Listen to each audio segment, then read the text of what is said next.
কি ব্যাপার, তুমি টিবল টিপছো কেন? মা কোথায় গেছে? ও একটু দোকানে গিয়েছে। মা দোকানে গেছে, রোল টিবল টিপতে লেগেছো? সেদিন ডাক্তার বারণ করেনি ভারী কাজ করতে। ও কিছু হবে না।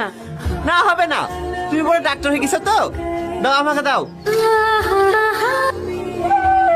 কি ব্যাপার, তুমি খাবার নিয়ে আসছো যে? মা কোথায় গেছে?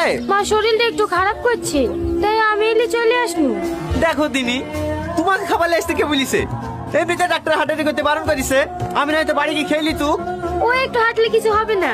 আপনি সে কখন যাবেন তার নাই ঠিক। সারাদিন না খেয়ে থাকবেন। খেলেন খেলেন। এই গনি, এখন বাড়ি যাবে নাকি? না কেনে? তো সাইকেলটা একটু লেবো। ঠিক আছে লিজা। চলো। কেন আপনি খাবেন না? না, আগে তোমাকে বাড়িতে থুয়ে আসবো, তারপরে খাবো।